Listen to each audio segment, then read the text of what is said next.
Welcome to Beans and Breakdowns, a podcast dedicated to bridging the gap between specialty coffee and the heavy music community. On this episode, I'm joined by Viktor Bjørnstad, drummer for the band NECKBREAKKER and SPLIT. So grab a fresh cup of coffee and wake the fuck up!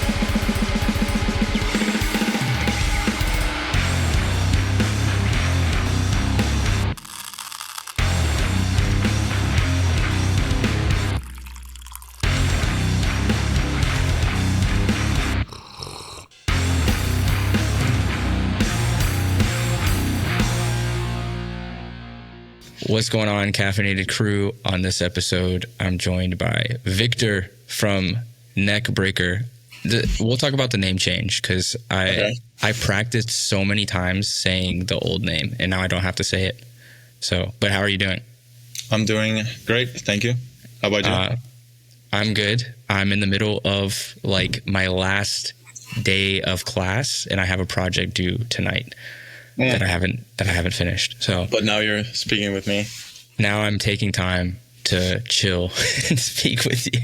That's nice. Maybe a little jealous too, because you're in Copenhagen and I'm not. Yeah. But where are you from, actually? Montreal. Oh, so not even okay. So well, I'm originally from the U.S., but I live in Montreal. Yeah.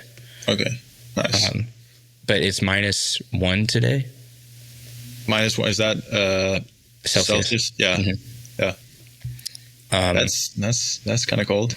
Yeah, we're mid-April and it's -1 and I am suffering. It looks sunny. Yeah, it is kind of sunny today. But it's not that warm because it's so windy. I think it's like maybe max 15 Celsius or something. I mean, I'll take 15 over -1. Yeah. Most days.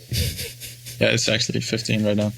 Yeah, it's nice, but well, I know it's like in the afternoon for you, but do you have some coffee or are you just drinking water? I actually do have some coffee, but it is decaf. Okay. Because I try to avoid it after like 2 p.m. or something. So it's it's decaf. Still good though. Are you a fancy coffee person? Not necessarily, no. I drink a lot of coffee, but I don't really know that much about it. But I actually did take a picture of it's just from a machine, it's nothing fancy. But if you want to know the areas and the types of beans, I have it here, but I don't know. What's the roaster? What do you mean? Like what's the brand? Oh, I think it's a Danish one. They branded it kind of like a cheaper alternative to like Starbucks pods or whatever. Mm-hmm. So it's called Kaffedrengen, the coffee boy. But those are just the ones we use. But earlier today I brewed my own, but I don't know the brand of that. Okay. Yeah. That's like I think my main gripe. Like I love coffee in Denmark and like basically anywhere in Scandinavia has fucking amazing coffee, but it is so fucking expensive. Yeah. Yeah. Like I went to La Cabra. Okay. And I spent the most money on coffee I've ever spent in my entire life. Just on one cup or? Yeah, it was like, I think it was a pour over that cost like, I think it was 60 or 90 kroner. Okay. Big difference, but I know, but both expensive. Both expensive. It was either $20 or $40, like basically. Whoa. Okay. Yeah. Which is a lot, obviously. Yeah. But I had to do it. It was like a bucket list moment for me. So. Mm-hmm. And is this in where is that? La Cabra. Yeah. What is that? It's in Aarhus. It's like one of the most famous. Like it's like a hyped coffee place. But it's been around for a long time. And it's really good. Kim actually put me onto it. But in Copenhagen, I have so many favorites, and I spend like $200 a day on coffee, basically. While I'm there. You might need to tell them to me because I'm not really that. I don't know that much about Copenhagen coffee even. Oh, there's like my wife and I go to Copenhagen for coffee and beer. And beer, yeah. Yeah. Which I got to represent the Tuol. How do you say it? It's Tuol? Tuol. Yeah. Tool. Two bears. Two bears? Two bears. That's so cute. If it's what is it like? Just that's actually a really nice brand, I think. There's also the Mikula, if you know Love that. Mikula and Mikula. Oben. Okay, yeah. Oben is I guess it's a little bit newer, but it's been around for a few years. And then they opened a few more. Like they've opened one in Aarhus as well. Yeah, but definitely Tool is very good. And there's also I think it's Danish, Anarchist. That sounds familiar. Yeah, I also enjoy those ones. But it's there's expensive hobbies in Denmark. Yeah, definitely. We'll say that. Yeah. So is the band is from Silkeborg? Yeah, that's the thing. It's actually not even my main band because I joined recently. Oh. Yeah, so I'm actually still a stand-in. What is your main band? That's this one. Represent. It's called, I don't know if you can read it. It's actually a hardcore band. It's called Really? Split. Yeah. Oh, okay. That's like the one I started in. I really like that. I like Split. I also like Leipzig. Put some respect on. They're from Odense, right? No, they're from Fredericia, which is right. like just on the Jutland part of the border between Jutland and Fyn. So it's almost Fyn, but it's on, yeah. Everybody's getting like a cool geography lesson of Denmark right now. Yes, you guys should appreciate this. No one cares. Yeah, no, but I care. That's the thing. It's my podcast. I care. So, but there's like, it's interesting to me, in countries that have more of like a strong metal background, where the hardcore comes from that essence, where it's much more like metallic. There's a lot more like riffy, shreddy, like breakdowns and like less punk influence. But then there are some bands that go a little more to the punk side. Like I think Rodaway is very punk. Yeah, like, definitely. kind of crusty. not like the music style. Like they are not crusty people. No. But like here in Quebec, we have Get the Shot. Okay. And that is like a very, I think, European, like Northern European style of quote unquote hardcore, because there's a lot of like breakdowns, heavy. They look hardcore. Yeah. They're big. Like they're bigger in Europe than they are here. Oh, yeah. So they play like Hellfest all the time, and like I think they've played Vakken. They play all the fest, Resurrection. But yeah, and then here in Montreal we have like hardcore is kind of like you get the American influence, especially like in the English community. I think it's much more Anglofied. And then on the more like Quebec side, you get very metal, like death metal. That's from like the Florida style of death metal is huge here. Yeah. So that's interesting. I don't know why I didn't put together that Split was like your main band. Oh yeah, but that's fine. I play in both at the moment. You like breakdowns though. Yeah, I love breakdowns. Definitely. I want to get into more of that and like kind of your background, but the first, like, I guess before we leave the pleasantries, so I talk a lot. I think I've spent 6 months worth of talking about Denmark and how it's this like beautiful place and everything is amazing, and the streets are paved with gold, and yeah, basically that. What is the worst part about living in Denmark? I really like it, first of all. So it's like you have to be grateful because I often think about like I really enjoy living here, and you know vacations are cool, but yeah, I always like coming back. But what's the worst thing? I guess a lot of people would say the weather, but I also think a big part of that is just Danes being kind of not being that grateful. Might be, but you know, sometimes we're also in April, and you know, we should be having like weather like this, but it's snowing, and then people get upset, and then the next day it's like 25 Celsius, and then people are happy again. But yeah. That's what I was asking around. I'm like, it doesn't snow.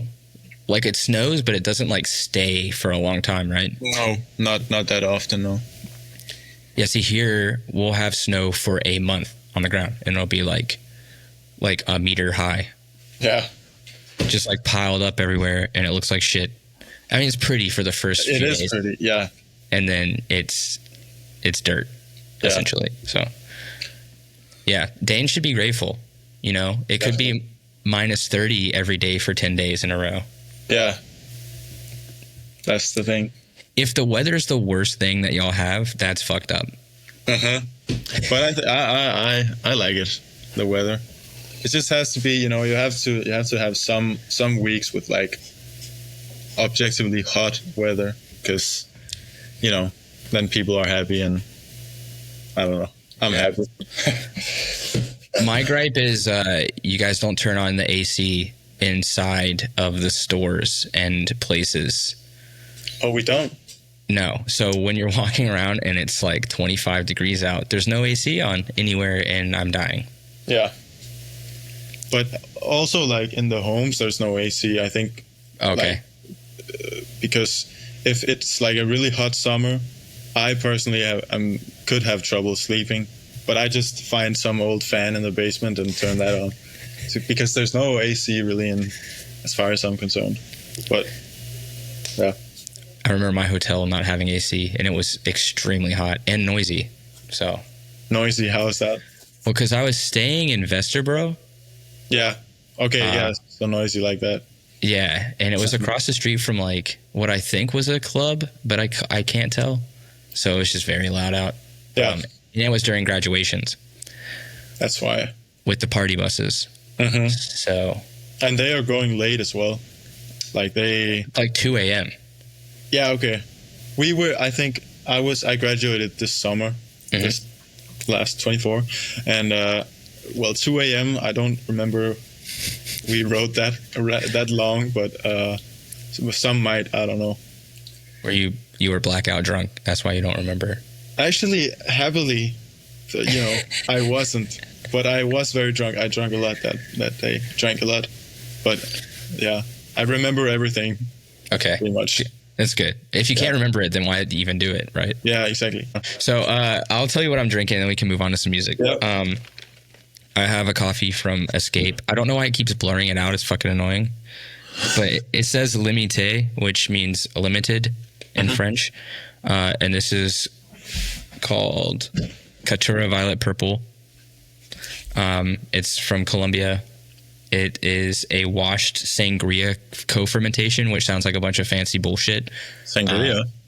Yeah, I think they basically ferment it with like some orange peel or something. Like they do like some fruity fermentation. Yeah. But it is it tastes like rocket candy. Do you know what rocket candy is? Is that like the popping? No. I think it is. I think it might be like kind of like Pop Rocks. Okay. And orange Gatorade, which why that would be on a tasting note for a coffee is beyond me. Yeah. But it's good. I used to be a hater of this roaster, and they've started doing some cool stuff. So now I'm kind of on their side. With the orange Gatorade, with them. Yeah. I'm not getting any of the electrolyte taste, but yeah, and it's in the morning for me. This is my first cup of the day, so. Yeah, so what time is it in Montreal right now? It's 10, but I had to get up quite early, and I had a doctor's appointment at like 8 a.m. Okay. So I had to wake up around like 6:30 or so, and I didn't have any coffee until this moment. Yeah, okay. I've drank a lot today of coffee. Yeah. And an energy drink as well, actually. Do y'all have the same brands of energy drink that we do? I don't know, because you have to tell me some, because we definitely have, Monster and Red Bull. And then we have like the discount versions, like their own, like every supermarket has its own brand of like cheap energy drink, which is like just the standard Red Bull type flavor. So yeah, we don't even have that. They don't do like discount energy drinks here. No, I don't know if it's because of licensing or something, but we have Guru. Guru is made like in Quebec, or in like Montreal, and it's organic. Organic, okay. Yeah, cool. I think it's made with like matcha root or powder or something. Sounds a bit more healthy, maybe. Maybe. We won't know until like the decades. No, more research. This cancer strain is linked to Guru energy drink, you know? And then you're fucked. You're just fucked. I drank a Guru every day of my life for 20 years. That's the secret to longevity. Tell me how you got into heavy music. How I got into heavy music? Well, that was some years ago. I'm 20 years old now, and I started playing the drums at 9. But I started just, pop rock, Michael Jackson, and just the 10s pop songs, playing along to that. But I don't remember the exact moment I started listening to metal. I think the first song that I remember the 2 first songs on my big metal Spotify playlist was Down with the Sickness and You Only Live Once by Suicide Silence. Hell yeah. But that was I listened to very few metal songs for a long time, and then I found some of Slipknot's songs while drumming one day, and Slipknot was my favorite band for the next 3 years. So I think it's safe to say that Slipknot is definitely the main band that got me into metal. And, do you remember the song that was like, holy shit? It might have just been Duality, actually. Definitely that album was the one I was bumping the most. And the first Slipknot song I learned on drums, I think, as well. Duality. Yeah, that was, I was kind of a latecomer to the Slipknot craze, but Duality, when I heard that, I was like, that keg breakdown is crazy. Yep. But now I go back and I just listen to Iowa and the self-titled the most, I think. Yeah. Are you a Joey or a Jay fan? Eloy is not in the picture right now. I have to answer with just those 2, or? I guess we can put. He gets. Yep, he gets. But between those 2, it's maybe an unpopular opinion, but I think Jay is. I like them both almost equally, I think. But I grew up with Jay, so I think maybe that's the one I enjoy the most. And I would even say another unpopular opinion: The Great Chapter is probably top 1 or top 2 Slipknot albums for me. Wow. Yep, I know. It's okay. So where does Eloy fit in this for you?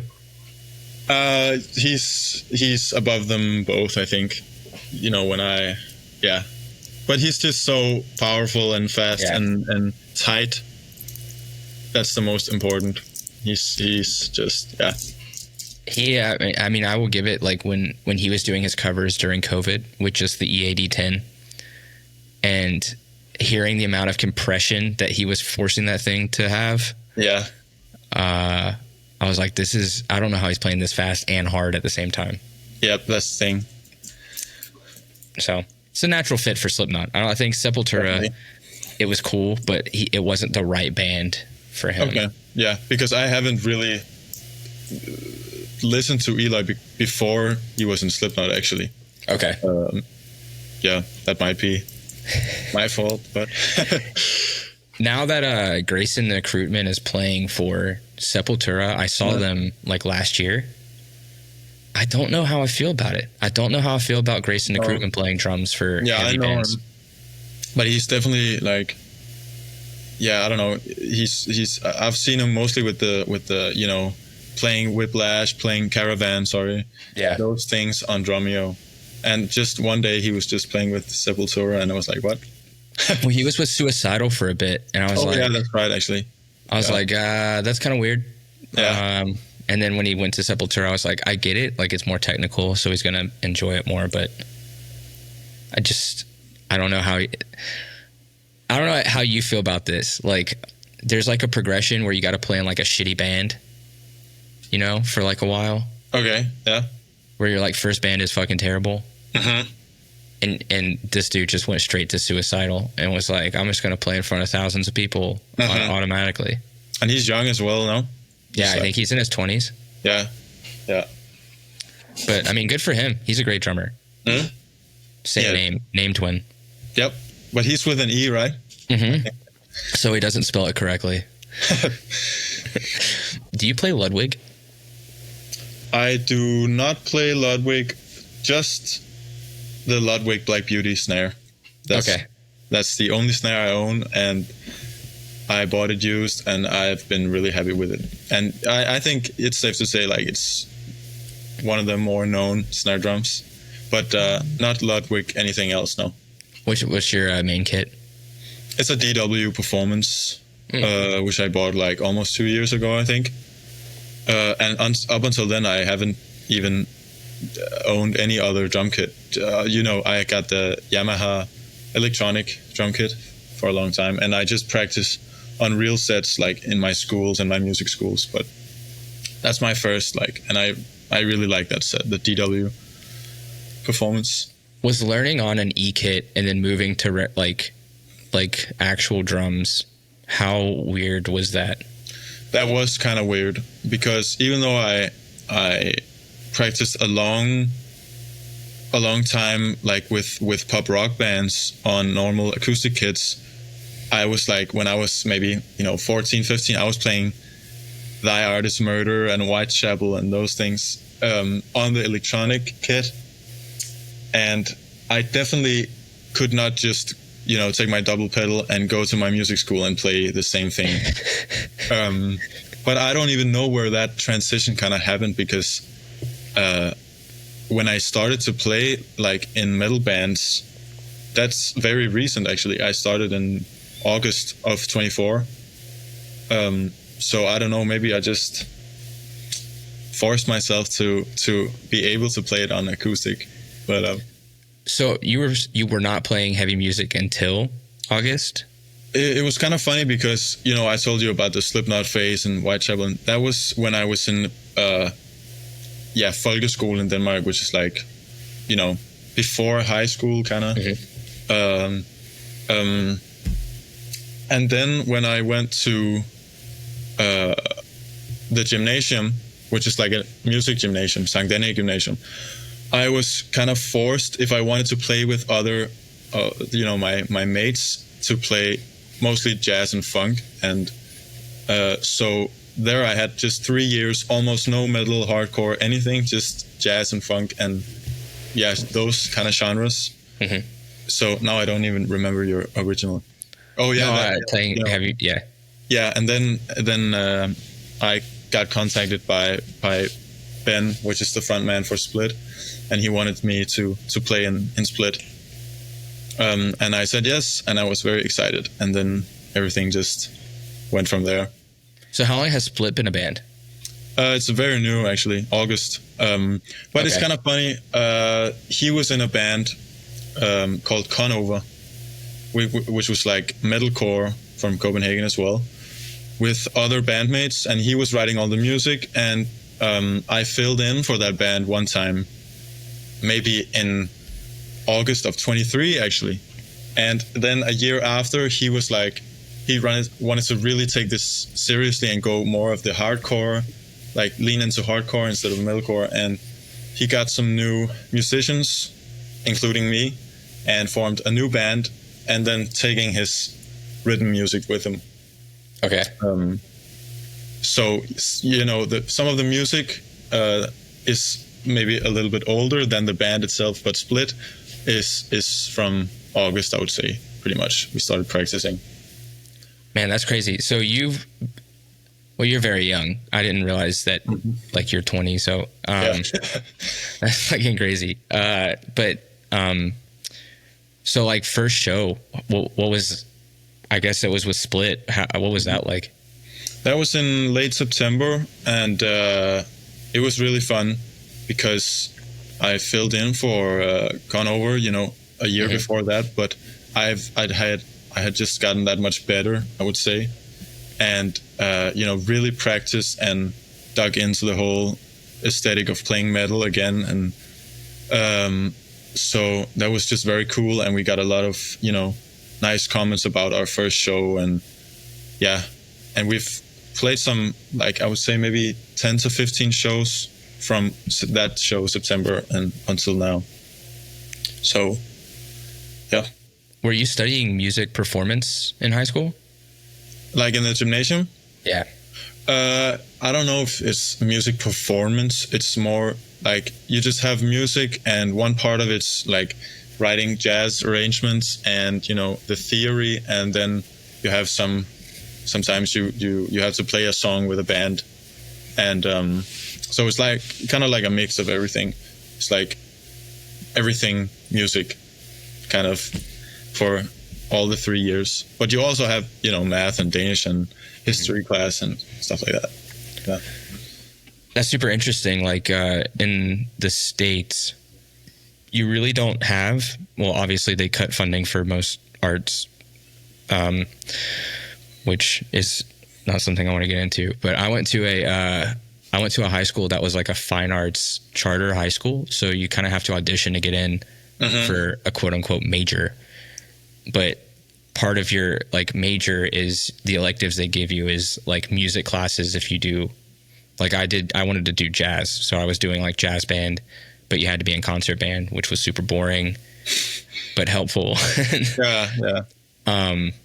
So for my high school, like I was doing electives in jazz and like learning basically like songwriting and reading and stuff like that, or ensemble. But the fact that they were teaching y'all jazz arrangements is crazy. Like how to write jazz arrangements. Yeah, we just got that was like equivalent to an English assignment. That was like the same thing. You got a melody, and you got the chords, and you had to write the choir on the piano and a walking bass and drums as well. So that was just the same thing over and over. And I don't know how much I really learned from that, but it was just an assignment. So I don't know. But for drums, you just put the improvisation marks. Well, no, you weren't allowed. No. What? You had to. Yeah, and that was like the hardest thing for most of the students, because the other students, like, they play piano or sing or a classical instrument even, and drum notation isn't really that intuitive at all times. So yeah, you had to write out every ghost note you wanted to play, and it was like more of a it was in MuseScore, so it was notation, but it was it had to sound good as well, and also be damn. That's a mean assignment. Like that's not fun. Yeah. And that was the exam as well. We in the big hall where everyone has their computer, that's the thing you had to do. You had 5 hours, and then you had 5 hours to do a jazz arrangement. Yeah, it's kind of niche, but everyone kind of made it on time. But I don't know. That's crazy. Just do 12 bar blues. Just write some shit over it. Yeah. That's crazy. Let's see. Where should we go now? We talked about drums a bit. Does your Black Beauty? I have this issue with my Ludwigs where the tuning, like, why can't I think of it? The lugs like slip. The lugs, like the one you. Yeah, like your like the actual screws slip out of the lugs, like when you're hitting. Do you have that issue? I have, like, every rim shot, the lug closest to it like unscrews it slowly, but slowly, right? And then you're just like 3 songs in, you're just, why does it sound so shit all of a sudden? And then it's like totally out of It's not even. It's just loose. Yeah, the head is loose, entirely loose right there, and then it just, yeah. I started using lug locks. Yeah, I used those as well, but they always. I think I've maybe had like 20 of them. I can only find 2 right now, so I just put them on the closest thing to the rim shot. You know, whoever's making those is making so much money because, like, after 2 or 3 shows, they're gone. Like, I have no idea where they are. No. And then to tune, you have to take them all off and then put them back on, which is fucked up. That's I don't know why we haven't progressed in drum technology. No, because I heard of some things that were a little bigger, but I don't know how they look or who makes them. Or they're like the red ones, right? Where they slip on and they kind of hold against the side. Yeah, that's the thing, hold against the side. But some of them you have to turn so they sit like very tightly, but some of them you also just put and twist a little bit. But I don't know how they even work, or if they work, or if it's like, I don't know. I think they work, you know, so it isn't completely loose in like 10 minutes. I also heard that if you use like some white lithium grease, if you dip the screw in before you tighten, that it helps to keep it, like, you can tune tighter and it holds it grips a little bit better apparently. Yeah. And I also got a tip just using Vaseline, and I couldn't find any.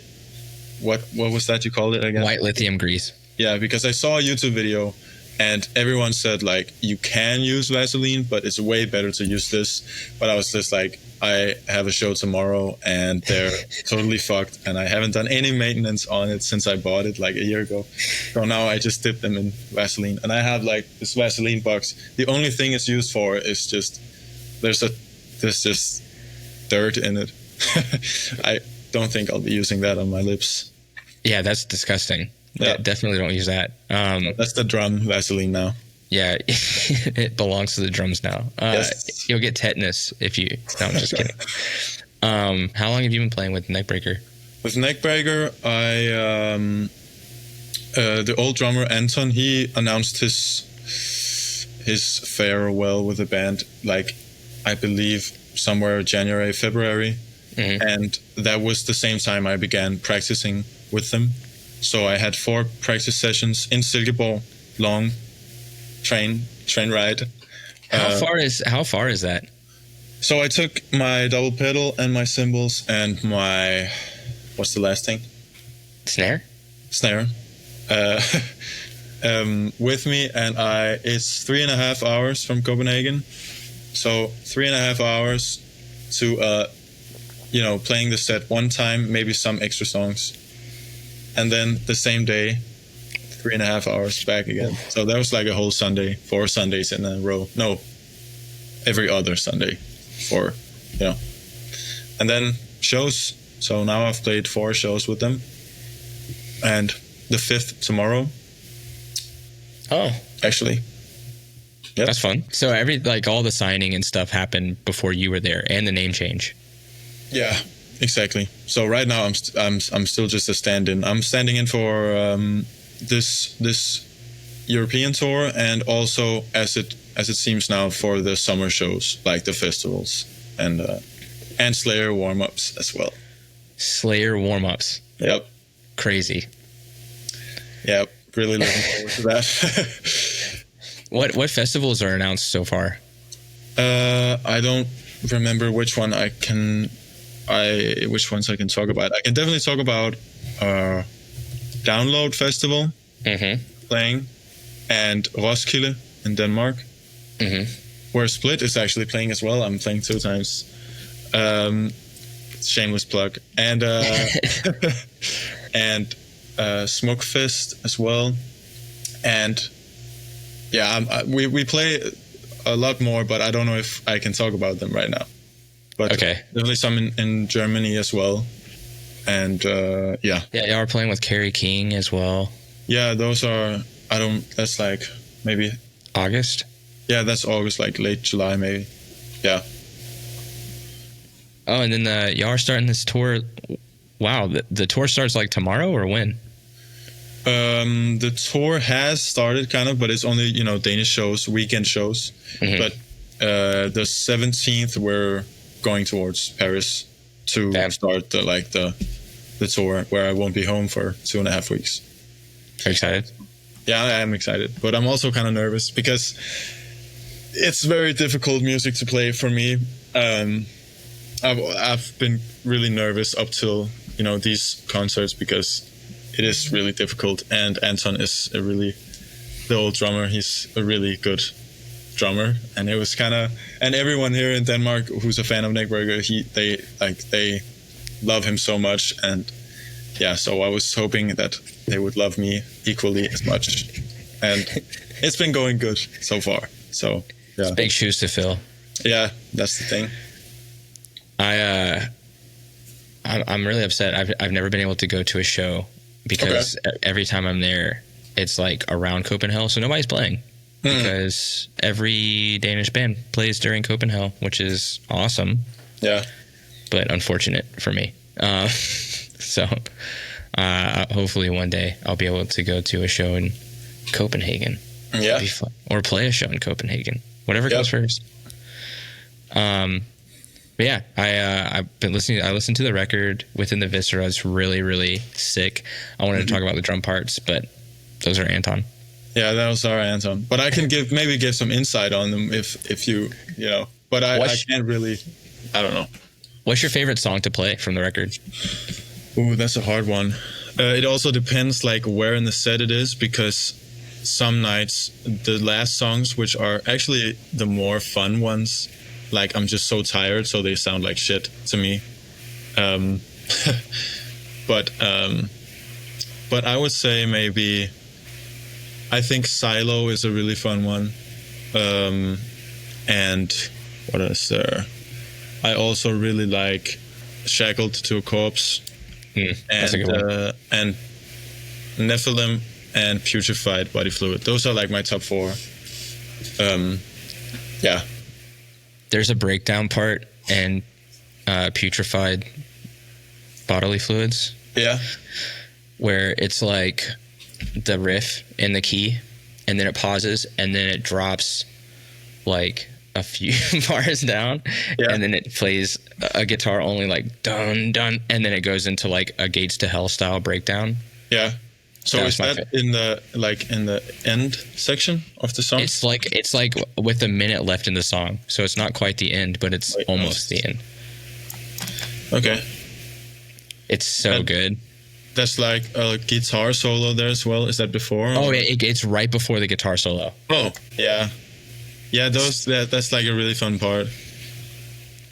I just like listening to that record. I can hear that there's some hardcore influence for sure.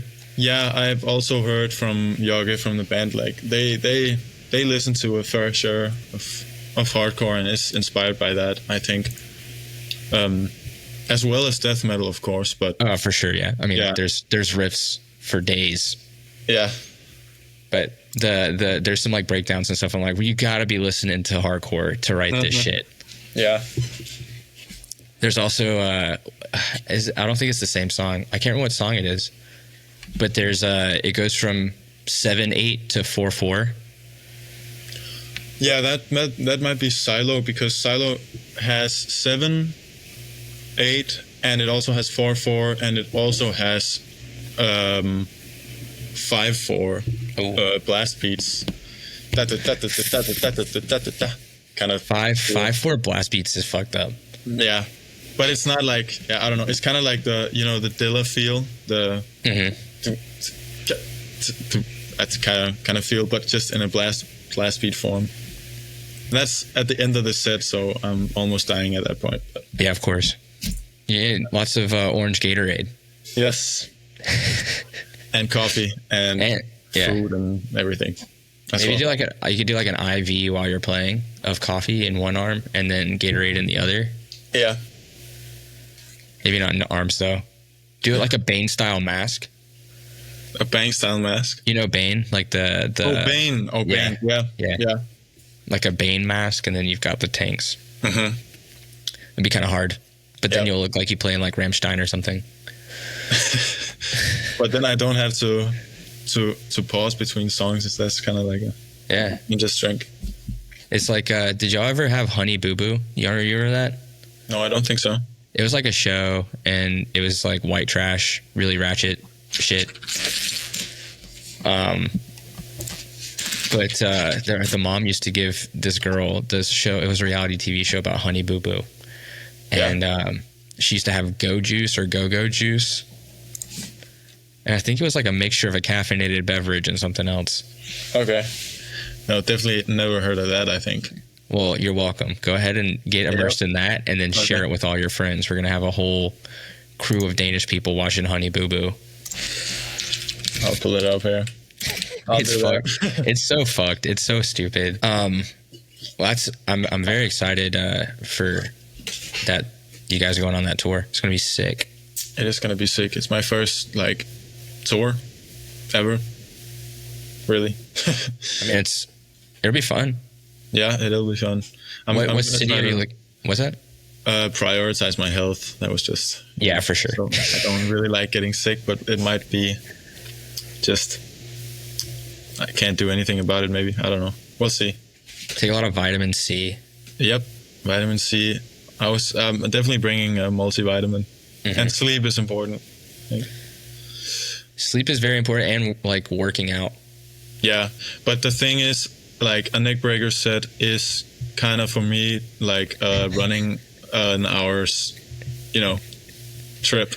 It's cardio. So, yeah, and I think if I'm sore from like a workout, I would not be able to play the set, I think. But we have like 2 off days where I'm thinking of training the day before the off day, so there's a chance that What city are you looking forward to the most? I think we have the show in Tilburg, or however you, in Netherlands, because I've never been. And I have like this friend from the Netherlands, and that's probably and then Berlin as well. I like Berlin. We have an off day there as well. Actually, we're going to see Cabal. They're playing randomly on our off day in Berlin. Danish deathcore band. That's cool. Yep. So I have a funny story about Cabal. You do? I do. Yeah. So I was waiting for the bus near Reffen, and I'm sitting there, and there's a guy standing next to me in a turnstile shirt with a kick drum case and I think a cymbal bag. And I was like, "Hey, nice shirt." And he was like, "Oh yeah, you too." And I was like, "Who do you play for?"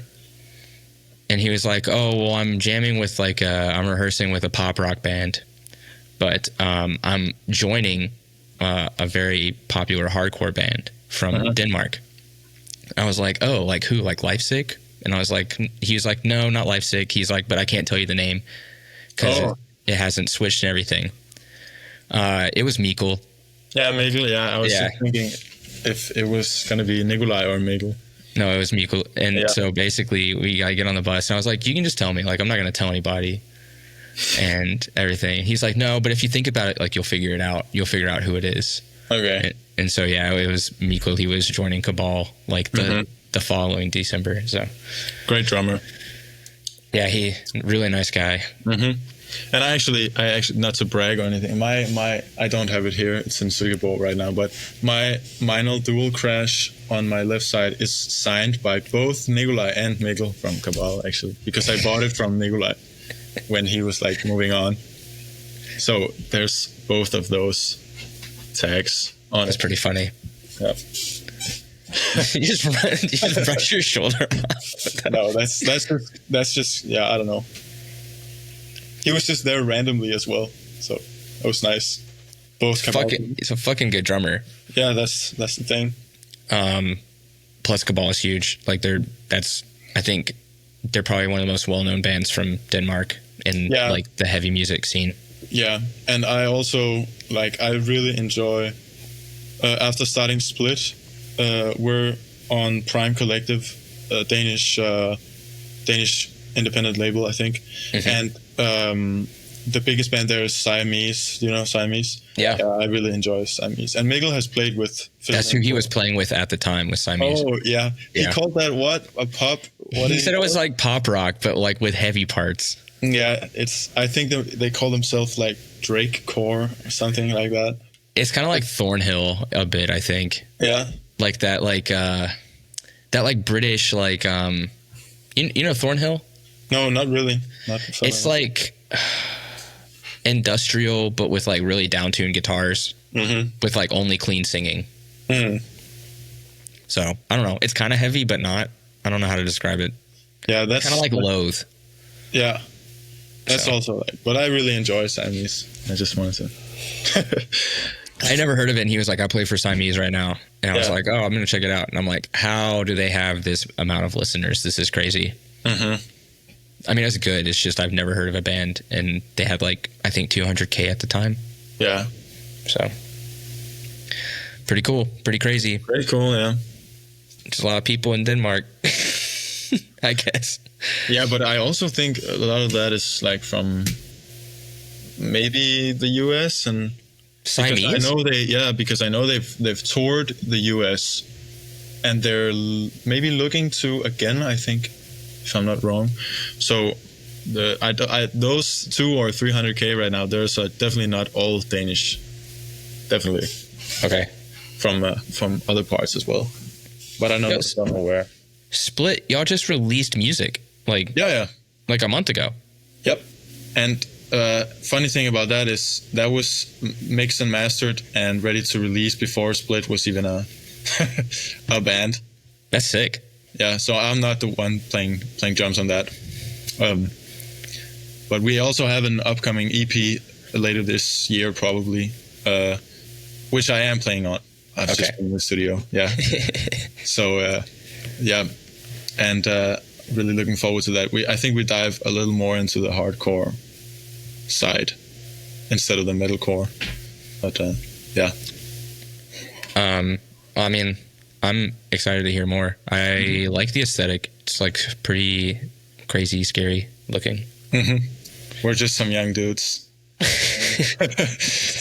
We're not that scary. You are so scary. Like, I've been scared the whole time talking to you. Oh yeah, okay. I'm sorry about that. It's okay. It's the hair.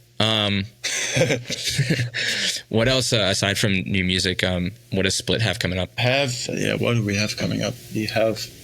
We're kind of new, so we don't really have anything outside of Denmark right now.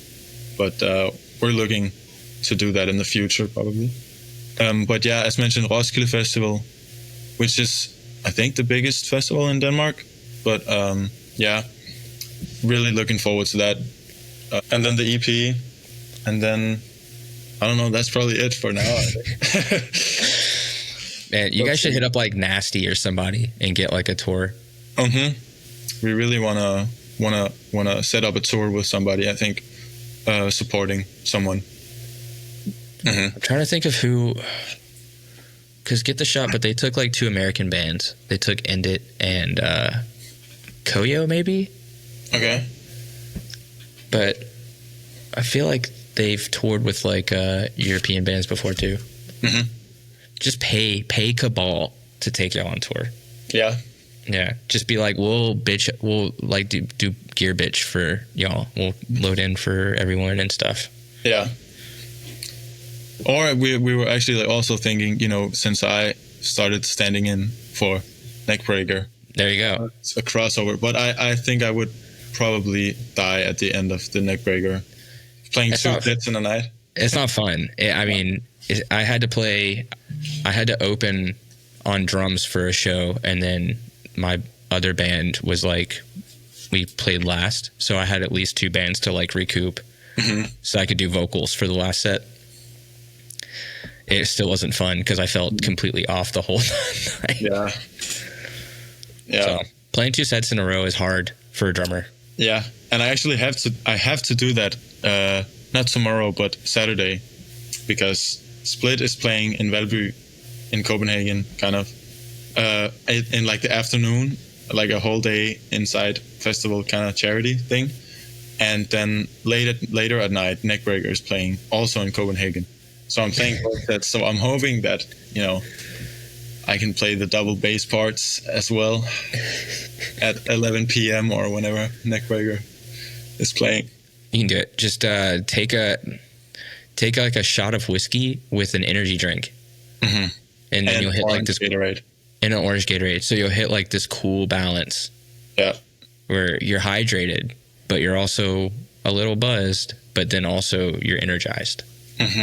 So I might fall asleep though during the set then. No, you'll be good. You'll be good. It'll be like equilibrium, like euphoric thoughts while you're just like blasting. Yeah. But might be cool to try. I've actually never drank alcohol before a show before. I don't recommend it. No. I definitely I never drink before I play. No. I definitely I do. No. I just think if it's fast parts, my limbs won't work at all. Maybe with like one shot or something, giving confidence, doing it a little more fun. But I don't think I'll be trying it anytime soon.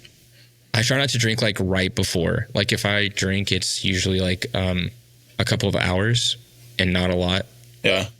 That's why I like playing earlier in the show, because then afterwards I can drink. Yeah. Yeah. Like I need a beer. Yeah. I also try to like, after the set, I go fast. You go fast to get a beer? Yeah, but I'm also like the kind of guy, and I drink nothing at all, or I drink like at least, I don't know, 5 beers. But you sound like a cool guy. You sound like a cool hang. Yeah. Okay. Thank you. But what's the point of getting 1 beer? That's like, it's boring. It is a little boring, right? Yeah. But if it's like some crazy thing you have to taste, that might be appropriate. But I don't know. I just like feeling it or not going for it at all. Well, then also like in Copenhagen, I feel like a lot of the beers are not like over 5%. So you kind of have to drink more than you would. Like in Quebec, people drink like 6%, 7% beers like it's normal. Yeah. So you can drink 3 and be feeling pretty good. Yeah. But I also like often think about if I want to like party afterwards, I enjoy liquor more. It's just not the same. It's not even the same drug, I think. Yeah, it's both alcohol, but it's not the same effect, I think. Beer just, if I drink too much beer, it's like I'm pissing a lot, and I'm also feel bloated. I hate it. Yeah, you can't like eat a ton of amazing food and drink beer, and then I don't know. That's not like I don't think you can black out from drinking beer. Like you have to drink a lot of beer. Yeah, and that's the thing. Like you can't do that because it's too much, liquid. Well, what's your go-to cocktail? My go-to cocktail is probably right now. It's probably a whiskey sour, I would say. That's fancy. Is that fancy?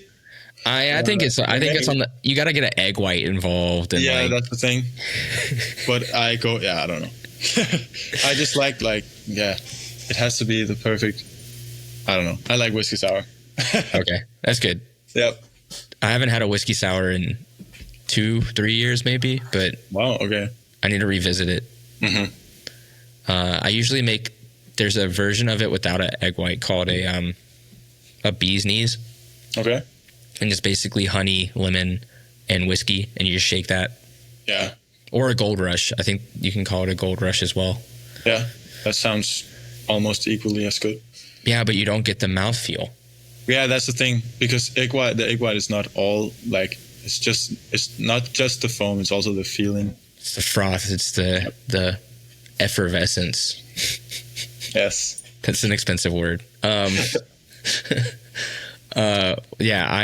asked Andreas the same question, and the way that he said margarita made me so happy. Like, I don't know if you got that far in the episode, but I was like, well, what do you usually drink? And he's like, margarita. But the way he says it, it makes it sound like he's trying to say margarita with a Texas accent. Margarita. Say margarita. The way I would say. Yeah, margarita? just say a normal, like how you would say. Huh? Margarita. Yeah, you say it like. That's not like in English, right? Yeah, like that's Spanish, but yeah. Yeah, but with an English like accent. That's how like an American would say it, like a margarita. Mm-hmm. But he said it like margarita. Like he like put some stank on it. I don't know. Yeah. So I still think about that all the time. Like if I'm out and somebody's gonna order a margarita, I automatically switch to Andres Trulsen saying margarita. Yeah. So shout out Plague Mates. Shout out. When I was I went to this bar in Nobru, next to Diamond Slice. Shout out Diamond Slice, best pizza in the world. Okay. Huh? No, I haven't. Dude, you gotta. Oh my god. Wait, I might actually. You gotta go to Diamond Slice. Yeah, I've heard of them. Okay, you gotta go. Okay, see ya. No, like right now, like no. Dude, they're best. Oh, I wish that I was you. I wish that I was you having Diamond Slice for the first time. Mm-hmm.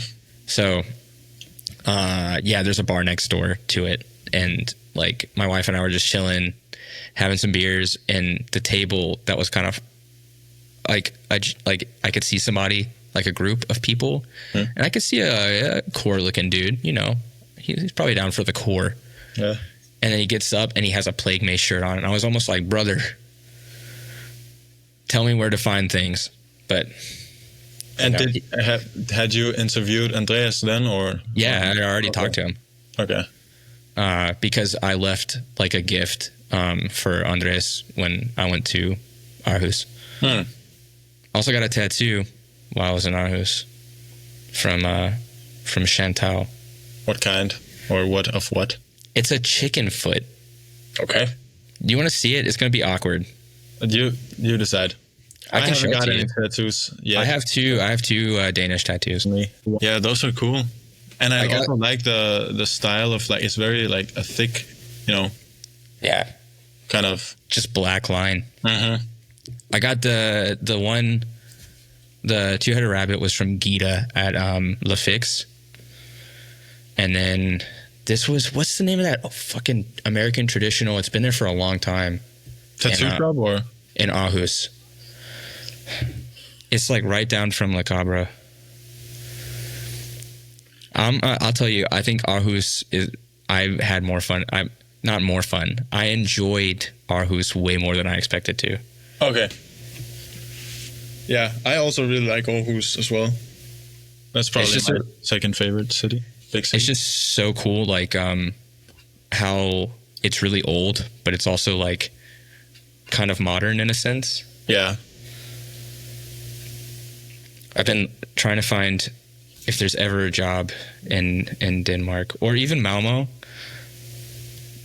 I've been trying to tell my wife we can move there, and she's like, I live very close to Malmo, Like, yeah, Libra Classic is the name of the tattoo joint. Okay. In Aarhus. But if you go, you should go see Chantal. Okay. But my brother actually does tattoos, but like on the side, he's not got any. But I don't think I would be comfortable with him. Why? Tattooing me. I don't know. He's not a professional. But okay. He has tattooed some of my friends. One of my friends. And he enjoyed it. I think he enjoyed it. No, not enjoyed. I love it so much. He's happy with it now, but I don't know. Yeah, I don't know if I have any friends I would trust to tattoo me because they're all kind of stupid. Yeah. Yeah, I don't know. I usually just go to professionals. I think you should. It's like doctors and tattooers. You gotta kind of go with the professionals. Yeah. Well, Victor, I really appreciate your time and hanging out. Thanks for having me.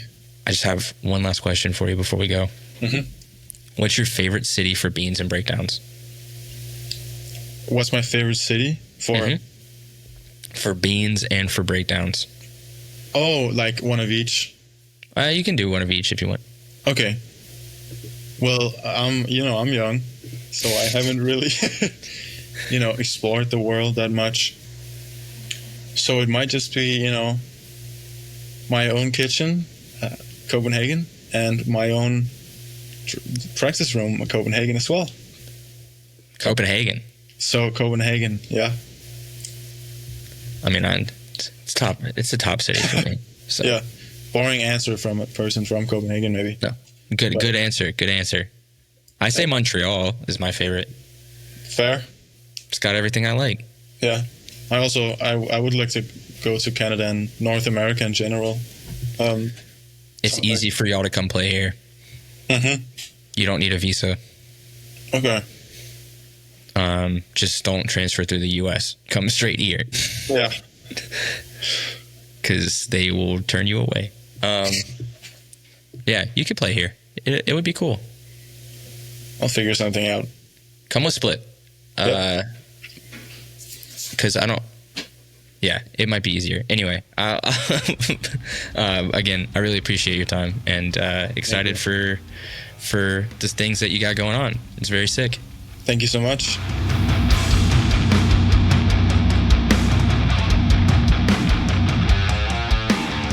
Thanks for listening to this episode of Beans and Breakdowns. I want to say a huge thanks to Viktor for hanging out on the podcast.